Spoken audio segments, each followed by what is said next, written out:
Hi hello friends, ನಮಸ್ತೆ. Welcome back to Vishita logs. ಎಲ್ಲರೂ ಹೆಂಗಿದ್ದಾರೆ ಕಂಡು ಚೆನ್ನಾಗಿದ್ದೀರಾ? ನಾವು ತುಂಬಾ ಚೆನ್ನಾಗಿದ್ದೀವಿ ಕಂಡು. ನೀವೆಲ್ಲಾನು ಚೆನ್ನಾಗಿರ್ಬೇಕಂತ ಭಗವಂತ ಕೇಳ್ತಾ ವ್ಲಾಗನ್ನು ಸ್ಟಾರ್ಟ್ ಮಾಡಿದ್ದೀನಿ ಕಂಡ್ರಿ.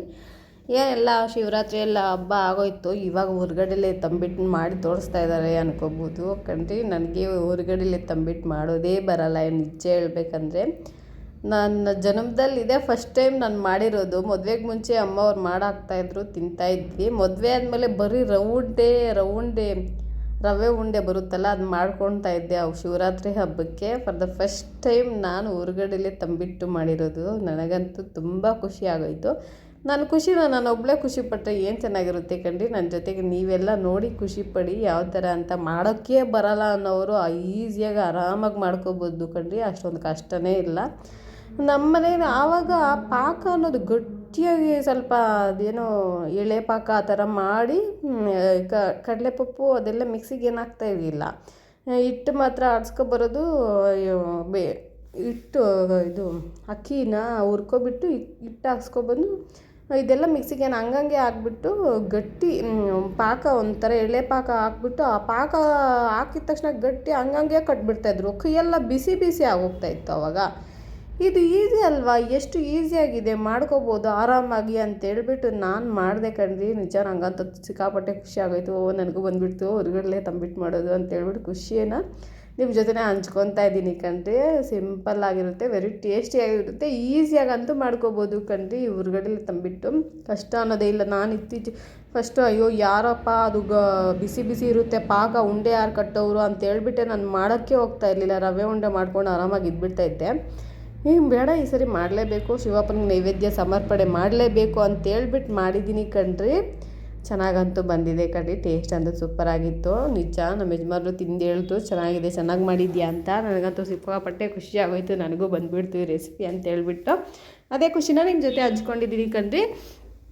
ನಾನು ಜಾಸ್ತಿ ಅಂತೂ ಹಾಕೋಕ್ಕೆ ಹೋಗಿಲ್ಲ, ಜಾಸ್ತಿ ಮಾಡಬೇಕು ಅಂತ ಇಲ್ಲ. ನಾನು ಫಸ್ಟ್ ಬರುತ್ತೆ ಇಲ್ಲ ಬರಲ್ಲ ಅಂತೇಳ್ಬಿಟ್ಟು ಒಂದೇ ಒಂದು ಚಿಕ್ಕ ಲೋಟ ಅಕ್ಕಿ ತಗೊಂಡು ಫಸ್ಟು ಹುರ್ಕೊಬಿಟ್ಟೆ ಕಣ್ರಿ. ಚೆನ್ನಾಗಿ ಹುರ್ಕೊಂಡಿದ್ದೀನಿ.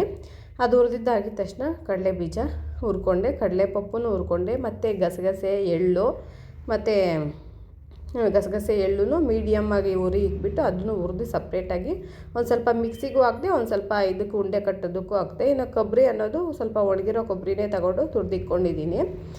ಫಸ್ಟು ಅಕ್ಕಿನ ಮಿಕ್ಸಿಗೆ ಹಾಕೊಬಿಟ್ಟು ಸ್ವಲ್ಪ ಜಲಡಿ ಹಿಡ್ಕೊಂಡೆ, ನೈಸಾಗಿ ಬರಲಿ ಹಿಟ್ಟು ಅಂತೇಳ್ಬಿಟ್ಟು. ಅದಾಗಿದ ತಕ್ಷಣ ಕಡಲೆಪಪ್ಪನ್ನ ಸ್ವಲ್ಪ ನುಣ್ಣಗೆ ಮಿಕ್ಸಿಗೆ ಹಾಕ್ಕೊಂಡಿದ್ದೀನಿ ಕಣ್ರಿ. ಕಡಲೆ ಬೀಜ ಮಾತ್ರ ಹಂಗೂ ಹಿಂಗೂ ಅರ್ಧಂಬರ್ಧ ಇದು ಮಾಡ್ಕೊಂಡಿದ್ದೀನಿ, ಅದು ಬಾಯಿಗೆ ಸಿಕ್ಕಿದ್ರೆ ಚೆನ್ನಾಗಿರುತ್ತೆ ಅಂತೇಳ್ಬಿಟ್ಟು.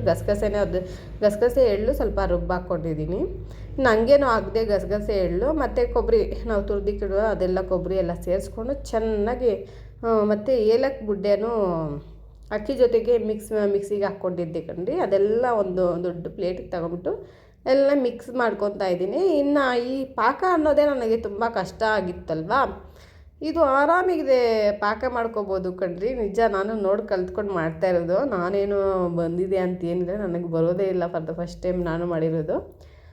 ಇದು ಬೆಲ್ಲ ಹಾಕ್ಕೊಂಡು ಒಂದೂವರೆ ಲೋಟ ನೀರು ಹಾಕ್ಕೊಂಡು ಚೆನ್ನಾಗಿ ಕರಗಿಸ್ಕೊಂಡ್ಬಿಡ್ತಾಯಿದ್ದೀನಿ. ಅದು ಚೆನ್ನಾಗಿ ಕುದಿಯೋ ತನಕ ಬಿಟ್ಬಿಟ್ಟಿದ್ದೀನಿ ಕಣ್ರಿ ಬೆಲ್ಲ ಅನ್ನೋದು.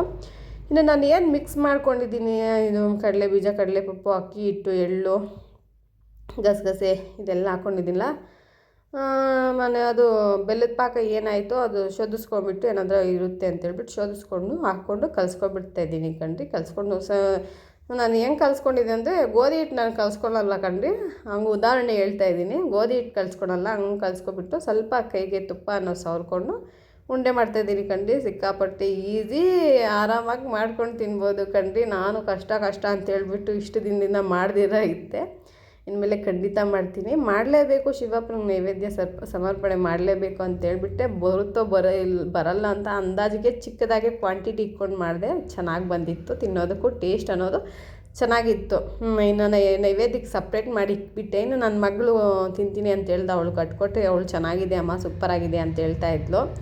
ಇನ್ನು ಮಿಕ್ಕಿದ್ದೆಲ್ಲ ಉಂಡೆ ಮಾಡಿ ಸೈಡಿಗೆ ಇಟ್ಕೊಬಿಟ್ಟೆ ಕಣ್ರಿ. ಇನ್ನು ಅವತ್ತು ಶಿವರಾತ್ರಿ ಹಬ್ಬದ ದಿವಸ ಇದೆ ನೈವೇದ್ಯ ಎಲ್ಲ ಸಮರ್ಪಣೆ ಮಾಡಿದೆ. ತುಂಬಾ ಈಸಿ ಕಣ್ರಿ, ಏನು ಕಷ್ಟ ಅನ್ನೋದು ಏನಿಲ್ಲ, ಮಾಡಬೇಕಷ್ಟೇ. ಇಷ್ಟಪಟ್ಟು ಮಾಡಿದ್ರೆ ಯಾವುದೇ ಆಗಲಿ ಕಷ್ಟ ಅನ್ನೋದು ಅನಿಸಲ್ಲ ಅನ್ನೋದು ಇವಾಗ ನಂಗೆ ಅರ್ಥ ಆಯಿತು.